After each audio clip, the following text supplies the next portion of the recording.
Welcome to another session on the 6 ingredients to having a fabulous and really great dog.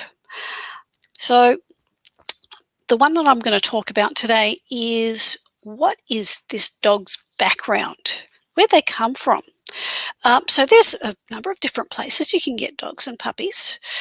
Just run through a real quick list. A pet shop, a shelter or kennel type environment, home rescue. So they're a dog that's been being rehomed, but they've been staying at someone's house instead of a kennel. You could get them from a non-professional breeder, so just some person who's got a girl dog and she's gotten pregnant and they've raised some puppies, or you can get them from a professional breeder. Now, I have to say I'm biased. I really am biased towards a professional breeder. When I say professional, I mean this is a person who their life revolves around raising really, really awesome puppies. The reason that that's my preferred thing is that, well, very, very simple. If you want to have a confident dog, that is a dog who's had an engaged and happy childhood, and that starts before you get them. So if you're going for an adult rescue dog, you can still get that sort of a personality, but you might not have as much information on your new pups, what their background is, what happened to them in their childhood or their puppyhood. So yeah, if anyone's got any comments on that, look, I know some people absolutely thrive on rescuing, and that's absolutely brilliant. I love that there's people out there that both love to have a challenging pup or dog who's got some issues, and they absolutely do a brilliant job of helping that dog work through those issues and become a much happier and more well-adjusted dog. But that's not for everyone. And particularly if you're someone who is new to dogs, I would really avoid that scenario, particularly if you haven't done any sort of training or teaching before, particularly if you do not have a lot of time, and also if you've had a look at what your lifestyle is and all that sort of thing, and you don't want to spend a huge amount of time getting your dog to the point where they're easy to have around. So my first pick for most people is someone who breeds puppies on a regular basis. So let me talk a little bit about each of the backgrounds. The other one that I didn't mention is street dog. So you can actually get street dogs in WA from up north. They're just domesticated dogs who are living a semi-feral life. People do feed them, they raid rubbish, they hunt, they scavenge, and those puppies have not been socialised to people usually. Some of them, if they're found and raised from a young age, actually make a fabulous transition as youngsters, but the adults tend to have a really tough time in a suburban or a usual a home environment. So that's definitely for those who like a challenge, for those who've got a bit of knowledge. The other one is pet shops and the kennel type shelters. Those guys, if they're coming through a pet shop, they're usually very young. So some of those guys can actually be really awesome puppies, but they need to have been looked after properly. They need to have come from an excellent breeder who started getting them socialized and building their confidence with lots of different scenarios. And the pet shop needs to have been also very switched on how they are looking after those puppies while they're there. So your mileage may vary a lot, so do look into the details. For kennel-style shelters, puppies in those environments, again, if they've done a really excellent job at making sure those puppies had lots of fun and happy experiences while they're there, they can actually be okay. But you do have to be very aware that long-term dogs who've been in a crazy shelter environment can absolutely develop a lot of issues because that environment is so full on. So just be aware of that. A lot of shelter dogs, and I adopted one myself who had come through a shelter, started in the pound, went to the in-home rescue organisation.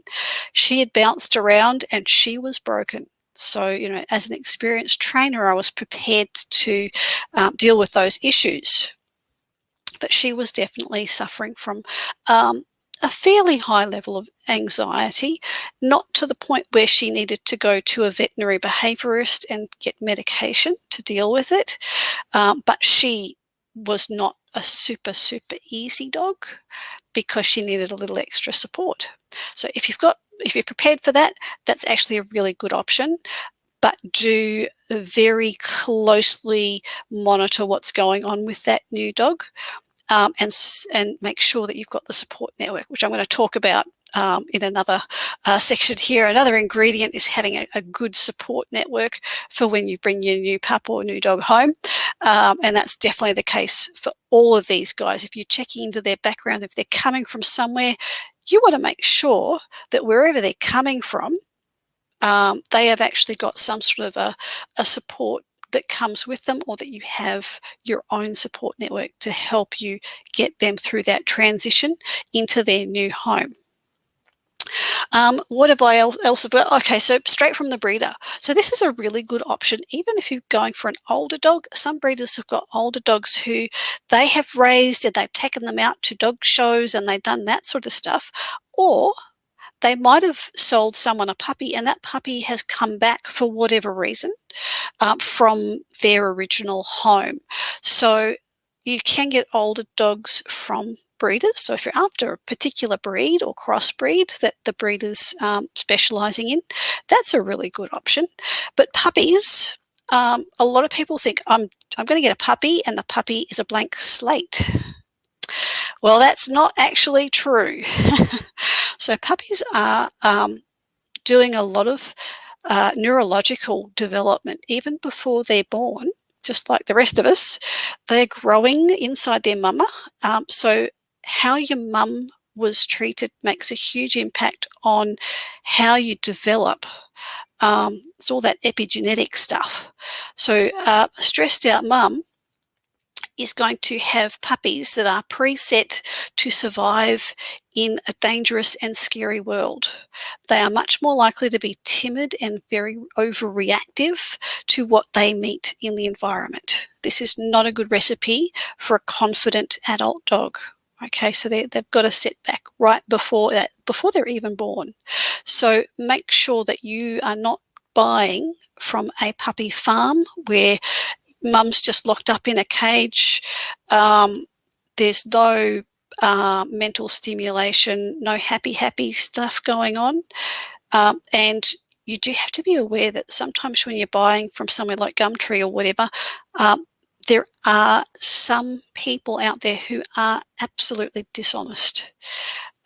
So do check them out thoroughly. Be really suspicious if they're not going to send you video or let you come and see what their premises looks like. So, so there are some really shonky breeders out there.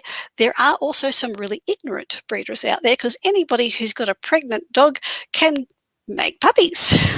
so if they have been raised in an impoverished or not very safe environment where the puppies feel exposed and frightened a lot, which can happen in a family home if they're kind of mauled by the local children, and the puppies are actually not enjoying that interaction, you can end up with some very nervy little pups out of that. So this is why I highly recommend a breeder who has experience in raising puppies. They have educated themselves about raising puppies. And when those puppies came into the world, right from the first few days, they've been gradually gotten used to all the things that our home domestic companion dogs will need to be able to cope with. And one of the biggest things for a puppy before going to its new home is that it already knows if it encounters something a little bit scary, if it's a little bit startled, everything will still be okay because it's had those little experiences that have been highly managed by the breeder who's been raising those puppies to make sure that they've had challenges. They know that they can overcome those challenges, whether those little physical obstacles, or they're a little bit cold and then they warm up, or they got a slight scare because there was a noise and then they're all fine. That should be the repeating pattern in that puppy's growing up, plus lots of social interaction with littermates, with mum, with dogs who've come in from outside as well, if possible, friendly adult dogs, with lots and lots and lots of humans of different shapes, sizes, smells. So being a breeder and raising puppies is actually a really massive job. If you know what you're doing, it's actually relatively easy. If you're all set up and you're all ready to go. But these guys are very organised people. So if you're going to go with a breeder, don't just go with someone who says that they have had a litter of puppies. There you go. Make sure that they actually know something about raising puppies for a home environment where they're going to have to adapt to lots and lots of changes and lots of new things, lots of novelty. So if anyone's got questions about backgrounds of dogs and puppies, do drop me a line. You can look me up at Dog Training Help on Facebook, or you can subscribe to my channel on YouTube as well and send me a comment.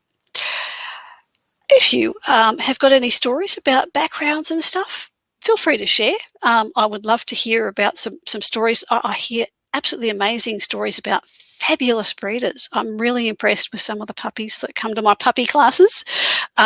So yes, there are some brilliant little backgrounds out there, but there's also some really great success stories from pups who've got less fabulous backgrounds, but because the puppy's actually gotten what they've needed along the way, they've actually developed into a beautiful adult dog.